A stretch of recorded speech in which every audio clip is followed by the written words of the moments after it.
cet après-midi pour peaufiner tous les détails et on va arriver demain au match prêt avec l'envie de rendre fier tout le peuple sénégalais. On a un groupe de joueurs professionnels qui savent faire la part des choses. On est là pour représenter notre pays, donc c'est la chose qu'on est venu faire ici et qu'on va essayer de faire du mieux possible demain. Et toutes les histoires de problèmes ou de polémiques, il n'y aura rien qui va nous faire perdre la tête par rapport à notre objectif commun. gannaaw bi Mody Diaw waxee ba pare ñi nga xamante ñoo suñu ay naataangoo am na quelques journalistes yéen a njàbbi ci maanaam conférence de presse bi nga xamante ne am na 45 minutes Mody Diaw wax ci Pape Thiaw wax ci dañu jël nag suñu quelques naataangoo di Samba Diouf ak ki nga xamante ne moo di Thierno Diallo ñoom tam indil nañ ay maanaam ay waxtaan indil nañ débriefing ci li nga xamante ne moom la Pape Thiaw wax ak Mody Diaw ñu xool seen réaction ñëwaat ci plateau bi. voilà Pape Thiaw waxtaan am na ay sujets yu bari yoo xamante ne yéen a si yàbbi wax na ci contrat am wax na ci match bi nga xamante moo ñu xaar wax na tamit li nga xamante moo di Alan joueur bi nga xamante ne moo gën a mag ci équipe bi nga xamante moo di Norvège jamono ji nag maa ngi ki nga xamante moo di Samba Diouf waa di journaliste di sama natango voilà ñu war a waxtaanee li nga xamante moom la Pape Thiaw jot a yéey yàbbi fii Samba première question bi est-ce que Pape Thiaw li mu wax waa si waaj li nga xam ne moo ñuy xaar ëllëg convaincre na la. waaw bon je pense que maa ngi lay nuyu déjà grand di leen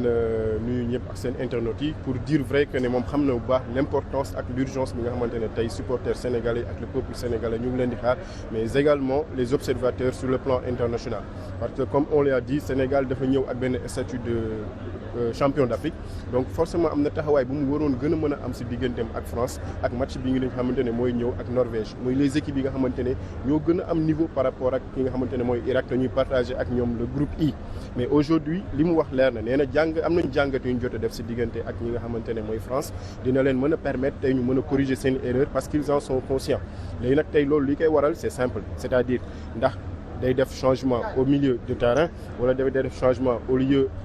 plutôt sur le front de l'attaque mais loolu yëpp nee na am na loo xamante ne tey dina ko mën a permettre tey bu jàkkaarloo ak Norvège mën a xam nan lay contenir ñi nga xamante ne mooy les équipe bu Norvège bi te nee na mënul jël lépp loo xamante ne da koy focaliser ci benn joueur à l'occurrence Alan wala ki nga xamante ne tey mooy Sorloth wala ki nga xamante ne mooy Odegaard parce que dañuy andi effectif andi collectif ñoom tam dañuy jéem a répondre ak seen collectif pour mën a génne ci match bi tranquillement mais est-ce que mën nañu xaar ëllëg ki nga xamante moo di Pape Thiaw indi li nga xamante moo di ay changement parce que observateurs yu bari ak ay maanaam ay citoyens lambda yaakaar nañu ci digg bi war na fa mën a am changement ak li nga xamante moo di attaque est-ce que tamit yow tamit noonu ko gisee. Effectivement man la question que je voulais poser c'était de savoir lan mooy waral peut-être ki nga xamante ne mooy les jeunes ñu war leen mën a jox seen chance pour ñu mën a dérouler parce que tamit boo seetloo li nga xamante ne mooy les autres équipes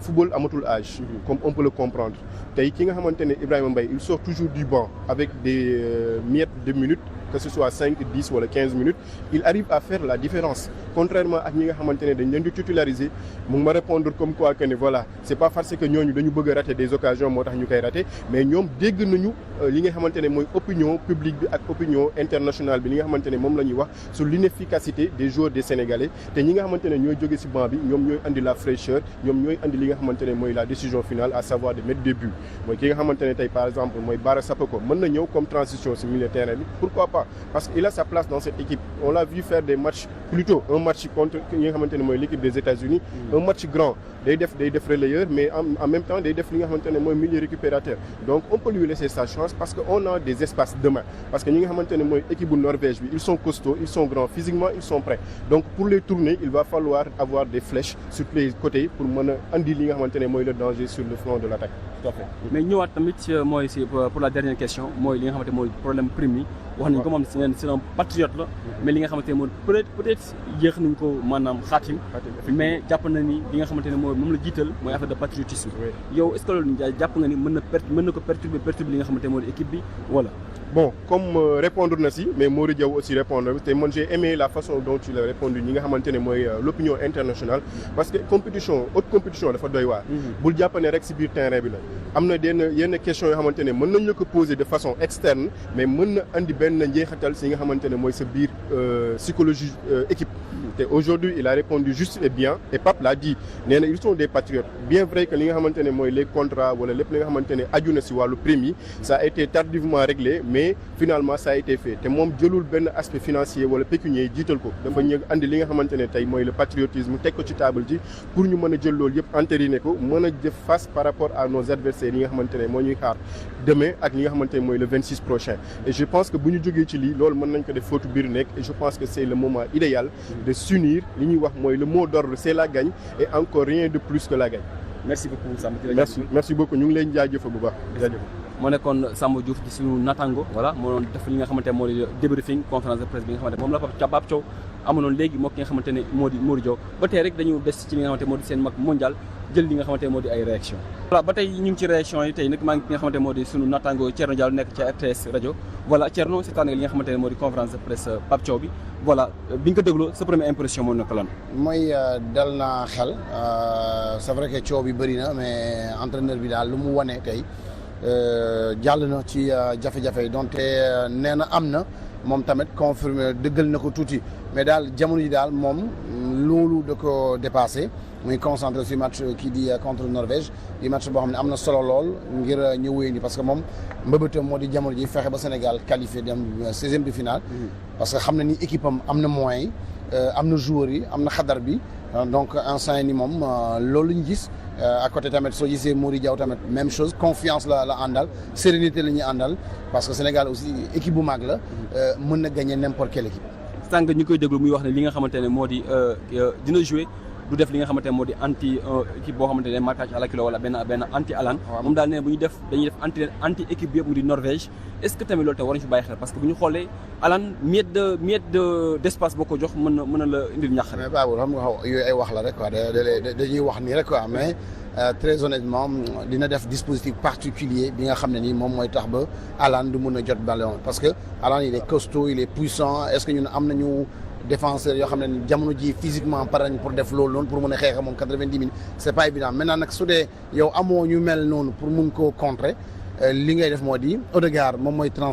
joxe lépp transmission bi da ngay couper après nga bàyyi Alan di doxantu ci biir terrain bi mu jeex. c'est ça qu'il va faire et donc du la ko wax mais loolu lay def. on peut s'attendre à des changements demain. forcément dina am beneen changement au milieu de terrain et. ba dégg ngeen li nga xamante ne mooy sunu naataango yi wax nañ ko ñoom tamit dafa mel ni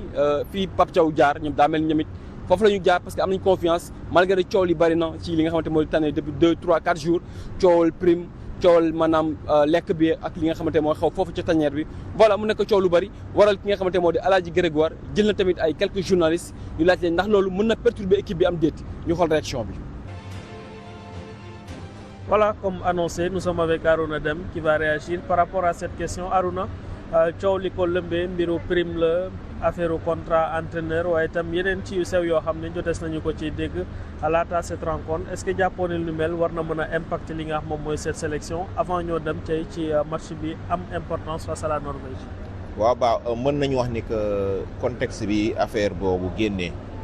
du lu gën ci football sénégalais ci équipe nationale parce que mënoo nekk ba coupe du monde ñëw ba toll fii war a jouer match bu important parce que mën nañu wax ne match qualification bu décisif la boo ko ñàkkee mën nga dajale say bagages ñibbi presque donc bu yu mel ni génnee lu mu yàq dina bari ku loo wax ne du yàq dara tamit peut-être day wax lu ko neex rek ci wàllum concentration équipe ci wàllu sérénité bu groupe bi laaj ci wàllu aussi environnement propice parce que yii dañu jàppoon ne Sénégal fàtte na ko ñeent fukki at ci ginnaaw wala fukki at ak juróom ci ginnaaw dépassé woon nañu débat ay histoire prime ay fu hôtel bu ñu nekk baaxul ak lekk li ñuy lekk naan ak baaxul ay problème contrat sax moom mënoon na am ay salaires yu tardé yooyu yëpp mën na nekk mais côté lekk wala environnement wu équipe bi mu nekkee sérénité bi mu laaj côté prime ak yooyu Sénégal dépassé woon na ko lu ëpp fukki at tey bu ñu delloo ci débat yooyu tey mooy ne ñiy jiite football bi li leen waroon ci li ñu war a liggéey ni ñu war a doxalee muy état bi muy ministère des sports muy fédération sénégalaise de football te man surtout fédération laa ci blâmer parce que même bu dee état mooy fay aussi fédération bu taxawoon taxawaay bi mu war a taxaw bi mu ko waree taxaw duñ fi àgg tey. on s'attendait à ce que ñu def communiqué au moins mais ba lay dara. non côté communication moom fédération du lu bees ci carence yu ñu am ci côté boobu mën nañu xam nag ils sont catastrophiques dans ce domaine là communication moom fédération def ci lajj depuis des années du tey du lu bees depuis des années même situation la ñuy vivre bu dara xewee du ñu wax te boo waxul da ngay bàyyi yoon ci rumeur ak désinformation fake news yi di génn ku nekk di wax lu ko neex lu am ak lu amul ñu wax ñoom nag ñoo waroon beneen taxawaay comme ñoom nag depuis des années on leur fait toujours le même reproche ñu continuer doxalee noonu carence boo xam ne bu dul erreur duñ dul corriger day persister rek te Sénégal fa lañ ci toll tey ci côté communication fédération ci côté boobu moom doxalul ni mu war a doxalee leneen li mooy sénégalais nañu delluwaat seen xel dellu ci football parce que affaire bi c'est sur le terrain lu mu mënti am lu mënti xew joueurs yi bu ñu duggee ci terrain def li ñu war a def gagné match yi coow yi dinañ dàq mais tant que gagné woon nag problème yi bari nit ñi dañuy wax li ñu gis dañ koy wax journal yi sénégalais yu si bëri li ñu bind nii génnee ko ñetti fan ci ginnaaw xamoon nañ ko juróomi fan avant ñu koy génne mais peut-être dañuy jiital suñu sentiment patriotique wala teg de côté yenn considération déstabiliser équipe bi waaw. parce que même bi mu génnee ñeneen génnee ko ñu gis na ñu bëri di dal ci kaw presse sénégalaise naan journal sénégalais alors que xam nañ ñoom ñëpp ne du sénégalais ñoo ko génnee te xamoon nañ ko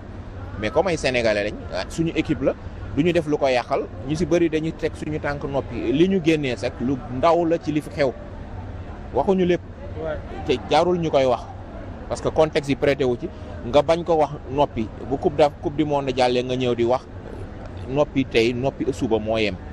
boo décidé de doo ci wax da nga ci jàpp ne doo ci wax jàpp boo décidé tamit da ngay teg sur la place publique ñëpp xam dañ koy teg ci place publique ku nekk yaay def say choix journaliste yaay jël say décision assumé ko professionnellement selon ta conscience loolu lañ jàpp ñun il faut se comporter de manière très professionnelle ci liggéey bi ñuy liggéey dañ fi ñëw kenn mayu la billet ba kenn fayu la hôtel ba kenn déplacé wu la booy dem entraînement wala booy dem stade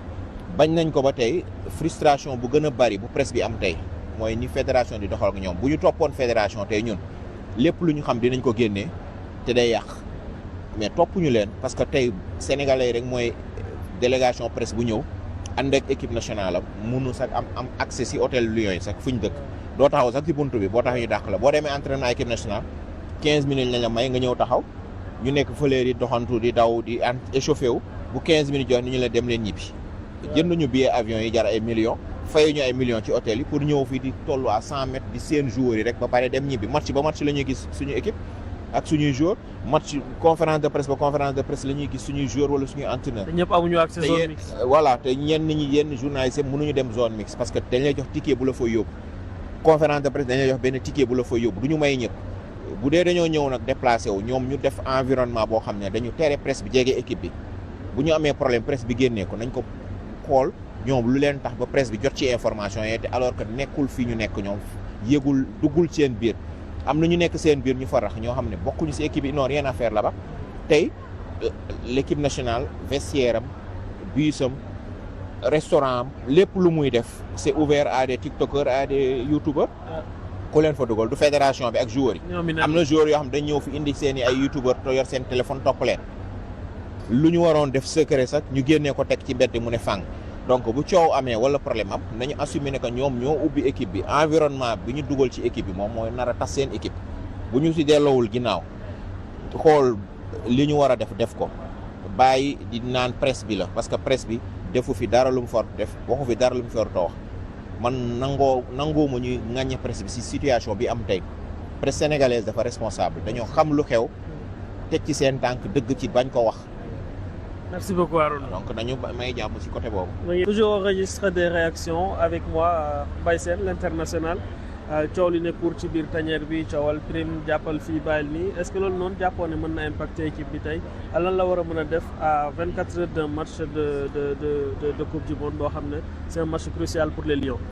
Pour moi ils sont assez professionnels pour faire abstraction sur tous ces problèmes-là et suñu paree nag ci li nga xamante ni moom mooy ce problème qui est réel parce que bu existe la ba tey parce que man dama ne gisaguma un démenti de la Fédération sénégalaise de football et comme j'ai l'habitude de le dire ils doivent communiquer ils ne le font pas pourquoi je ne sais pas maintenant on attend mais nag li nga xamante ne moom moo fi nekk mooy ils sont focus pour man ci match bi nga xam ne di xaar demain mu nekk un match capital un match important je dirais même un match boo xamante ni vital pour la suite de ce tournoi parce que en cas de contre-performance ci ay calcul la ñu nekk et l'équipe championne d'Afrique war a ñëw fii nii nattangoom yëpp ñëw qualifié Sénégal nar a nekk ci clopant nii nii ça ne le fait pas Est-ce qu'on parlait de Sénégal clopant puis sachant que muy Sénégal di Algérie nit ñi ñu ngi leen di ngaañ mais aussi ñaar équipe yi ñu leen jox moom mooy les 2 derniers finalistes de la précédente édition est-ce que jàppoo ne ñoom ñoo gën a nekk ci difficulté par rapport ak seen adversaires que les autres pays nations africaines. C'est vrai que seen groupe yi xaw na compliqué. Ouais. Mais le football c'est sur le terrain. Il y a plus maintenant de équipe bi moom moo mag équipe bi moom moo ëpp. Comme qualifié ngeen coupe du monde léegi ci début bi la toutes les forces se valent su fekkoon ne compétition lu muy gën di sori ci la ñuy xool profondeur de banc entre autres mais là toutes les forces se valent. Maintenant ce qu'il faut faire mooy assurer que ça soit l'Algérie que ça soit le Sénégal ils sont dos au mur ils doivent réagir ils doivent montrer que ce sont de bonnes équipes africaines et montrer qu'ils doivent se qualifier au second tour. La gestion de l'environnement de ce groupe-là pour yow noo ko gisee. Bon pour man la gestion de l'environnement c'est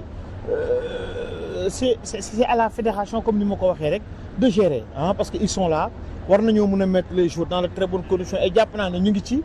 parce que nag jot nañoo am ay économie que ni les joueurs sont bien foofu ñu nekk mais nag être bien ça nécessite beaucoup d'autres choses yoo xamante ne dañ ciy dugg léegi comme toll nañ foo xamante ne bii nañu régler problème bi mooy lan mooy lu Sénégal Ndiaye ñëpp di xaar mooy une qualification au second tour et après on va nag rentrer dans les détails yi nga xamante ne moom moo englobé ce match avant ce match di mooy ces problèmes de prime ces problèmes de restauration entre autres. Merci beaucoup Maïssène jaajëf alors ba tey Map Mendy dañuy des rek ci wàllum réaction yi puis vous l'entendez bien sûr coow la loo xam ne ñoom ñëpp kenn koo xam ne rek mbir mi neex na ko waaye li ñuy def moom mooy relativiser focus nag sur la Norvège pour rek def li nga xam ne moom mooy une bonne performance quant à ce match bi nga xam ne moom moo ñuy xaar Ndiassé Samba ñu dellu si waat ci coow li nga xam moom moo lëmbee tey l'équipe nationale à 24 heures d'un match est-ce que jàpp nga ne loolee lu war la ndax amul lu mu war a mën a déstabiliser tey au niveau de cette sélection même si ces joueurs là on dit des joueurs professionnels yoo xam ne ci seen i kanam gisuñ loolu noonu mu feeñ. waaw forcément bu fekkee ni da ngay préparer match rawatina match boo xam ne dafa am importance comme Norvège mu xam ni match bi résultat bi mën na indi qualification wala élimination en tout cas boo déggee bruit yooyu ci biir sélection bi bon da lay xaw a jaaxal benn et puis mën na perturber aussi groupe bi. mën na nekk ni aussi joueurs yi am nañu professionnalisme am na ñoo xam ne yàgg nañu jouer ci club yu mag am na ñoo xamee ni mës nañu vivre lu demee nii xëy na mën nañ ko gérer mais du ñëpp ñoo ko mën a gérer et puis comme li ñuy wax football ay détails la dafa war a da nga war a préparer lépp waroo dara warul manquer donc dara warul perturber équipe bi pour mën a dem fu gën a sori boo xoolee CAN bi problème yi mos a dégg ko ci CAN bi loolu aussi moo tax nit ñi mën a équipe bi mën a dem fu sori dem ba final jël CAN bi mais léegi boo ñëwee jóge ci défaite ñu indi la yeneen problème yi ñuy wax extra sportif donc forcément joueur lu mu professionnel nit rek lay mën a doon mënuñu wax ni mënuñu ko perturber léegi ñu ngi ñaan yàlla peut-être comme ni am na un début de règlement ci li ñu dégg xëy na bon dina leen permettre ñu mën a concentrer wu ci match bi parce que c'est un match qui est très décisif. alors les Sénégalais pensaient que coow lu mel ni jot nañ cee jóge waaye tey li ñu gis moom mooy on s'attendait à ce que la fédération au moins communique ci ponk bu ni mel waaye boobu léegi furaas kenn déggu leen loolee jàppoo ne défaut la à ce niveau day. waaw loolu jaaxal na ma mais boo xoolee fédération bu bees bi. ba léegi li leen di gën a critiquer mooy seen communication soit duñu communiquer soit bu ñu communiquer il communique mal donc je pense que sur ce problème là en fait war nañu mën a jéem a xool nan lañ koy régler c'est pas normal à 24 heures 48 heures du match mu am un scandale wala information boo xamee ni ça peut perturber l'équipe ça perturbe les supporters ça perturbe tout le monde que fédération génnewul def communiquer parce que communication day tax au moins nga leer lépp leer nit ñi mën a jàll ci beneen étape léegi fi mu toll nii comme amuñu communication amuñu benn réaction fédération yi nit ñi dañuy jàpp ni li ñu wax moo nekk dëgg ñu ngi yaakaar ne xëy na bokk ci conférence de presse bi Pape Thiaw wala peut-être joueur biy ñëw dinañu mën a leeral ci affaire boobu pour au moins nit ñi seen conscience tranquille ñu mën a aborder match contre Norvège bi dans les meilleures dispositions. merci beaucoup Ndiassé. merci beaucoup Greg. alors mu ngi noonu mu nekkoon nag les réactions de nos confrères ci coow li nga xam ne moom moo fi lëmbe on vous laisse donc poursuivre l'aventure mondiale sur 7 bien sûr la suite c'est tout de suite. gannaaw bi ñu ci waxee ba noppi kii di Pape Thiaw moom tamit ñëwaat na ci li nga xamante moo di contrat bi ko lié ak ñi nga xamante moo di fédération sénégalaise de football ñu déglu réponse Pape Thiaw. Oui, c'est réglé. C'est réglé, c'est vrai, ça a pris trop de temps. Donc voilà, et la seule chose que j'avais à éclaircir, ça n'a jamais été un problème d'argent, mais plutôt de principe et de respect. Voilà ñu ngi si cappaandaw li nga xamante ne moo di mag bi mais laataa ñu koy tëj dama ci ànd ak ki nga xamante moo di sama binôme di Alaaji Grégoire moom tamit mu joxe maanaam xalaatam ci conférence de presse bi nga xamante ne kii di Pape Thiaw ak Mori Diaw amal nañ ko léegi ba ñu janook ñi nga xamante ne ñoo di taskatu xibaar yi Alaaji Grégoire d'abord maa ngi lay nuyu di la dalal ci plateau yi. delloo naa la nuyoo bi Babou ziar la jox la sa wàccuwaay nuyu également tous nos charmants téléspectateurs fi nga xam ne moom mooy ci New Jersey mais également partout dans le monde ngir rek waxtaan ci ce mondial là. Voilà Greg est-ce que Pape Thiaw li mu wax est-ce que maanaam convaincre na la. Par rapport à la rencontre, bien évidemment, ça prouve que tey jii cette équipe nationale du Sénégal là, l'entraîneur comme les joueurs ont oublié li nga xam ne mooy la performance bi ñu def face à la France. C'est un match qui est d'ores et déjà derrière nous. On a vu des visages yoo xam ne c'est des visages hyper concentrés, mais aussi un discours boo xam ne c'est un discours d'un joueur qui veut aujourd'hui obtenir ses 3 points face à la Norvège. C'est une rencontre décisive, bien évidemment, bi ñu ko waxee. Donc li ñu gis moom mooy des joueurs yoo xam ne focus nañ ci match bi aussi xam nañ leen di xaar préparé wuñu évidemment benn joueur préparé wuñ tam ay individualité mais li ñu préparé moom mooy un groupe. Pape Thiaw l'a dit sur le plan large def nañ tey une large analyse ci équipe bu Norvège donc li ñuy xaar moom mooy lu ni mel ñu wane ko ci li nga xam ne moom mooy le terrain. Greg yaa ngi koy wax ne duñu préparé wu rek di focus ci li nga xamante moo di benn joueur est-ce que loolu Pape Thiaw nekkul benn stratégie parce que xam nañ ki nga xamante ne moo di Haaland maanaam lu miette d'espace boo ko bàyyilee mu toj ca kër. Ouais, mais il faut savoir que la Norvège c'est du Erling Haaland. Donc Norvège c'est un groupe de 11 joueurs. Mori Diaw l'a également dit. Bu fekkente ni rek dañu préparer à Haaland à lui tout seul face à 11 joueurs sénégalais, il ne peut rien faire. En Norvège am na Haaland, am na Sorloth, am na Odegaard, am na Nosa, am na keneen. Donc li ñu gis moom mooy il faut préparer le match sur le plan collectif parce que tey Haaland jàpp naa ne tey bu fekkente ni Odegaard et sa bande jotuñu ballon pour mën ko servir. Donc Haaland absolument rien la dul service ci match boobu noonu. Donc il faut pas faire l'erreur de focus day sur un plan Haaland, il faut faire un plan anti-Norvège en tant que tel. Voilà pour la dernière question rek Greg sànq jël nga sama naataangoo yi laaj leen ndax coow li ndax mën a perturber groupe bi mais man nag loolu tamit dinaa si soxla sa xalaat est-ce que li nga leen laaj est-ce que mooy maanaam coow li premier li nga xamante moo di lekk beex hébergement yi est-ce que loolu tamit jàpp nga ne pour yow mën a perturber groupe bi. mais bien sûr parce que dafa warul baabu parce que équipe dafay am ay cadre am tamit ñoo xam ne ay jeunes joueurs lañ te jeunes joueurs xamuñu environnement bu ni mel équipe nationale bu Sénégal jàppoon nañ ni depuis des années fàtte nañ ay coow yu ni mel mais lii bu dikkaatee dikk itam ci moment boo xam ne dañu am défaite sur le plan mental am na lu mu mën a def heureusement nag équipe bi am na ay cadre ci mel ni Gana Gueye Koulibaly am nañu vécu bu ni mel Cheikhou Kouyaté qui vient tey en appui soutenir tey ces cadres mais aussi soutenir cette génération Pape Thiaw mu ngi sax wax ne intermédiaire la entre les joueurs ak moom donc lii doon na loo xam ne sur ce plan là mënees nañu ko faj donc li ñuy def moom mooy concentré wu sur ce match buñ ci paree ñu door a lijjanti li nga xam ne potum biir la parce que jàpp naa ne yu ni mel Sénégal champion d'Afrique Sénégal bu léegi noonu war na mën a wattu ponk yu ni mel parce que tey ji équipe bi am na benn standing boo xam ne nekkatul ay standing gu lijjanti ay problème mu prime wala boog ay problème mu li nga xam mooy ay contrat. Merci beaucoup Alaaji Grégoire di la jaajëfal di jox rendez-vous demain. Inch'Allah ci yeneen i jotaay en espérant avec la victoire ci club bi di jaajëfal également suñu partenaire OneXBet bi nga xam ne grâce à lui lu ci bëri ci li ñuy def ci liggéey bi ici c'est possible donc c'est le partenaire de la jeunesse fexe leen yéen tamit ngeen am seen code promo. jaajëf Alaaji Grégoire di la remercier bu baax a baax di la jaajëfal di jaajëfal ñi nga xamante ne ñoo nekkoon seen kër seen biir ay salon doon seetaan li nga xamante ne moo di mag bi gis nañ ñi nga xamante ne moo di retour yi gis nañ ñi nga xamante ne moo di message yi di leen jaajëfal rek di leen di jàpp na yéen di ngeen ñi ñaax ñu gën di góorgóorlu léegi xam ce qu'on va faire dañ leen di jox rendez-vous inch'Allah ëllëg ci li nga xamante ne moo di match bi ndaxte suba la match bi di ngeen am avant di ngeen am pendant di ngeen am après lépp fa lay xewee fi nga xamante ne moo di 7TV ak VTV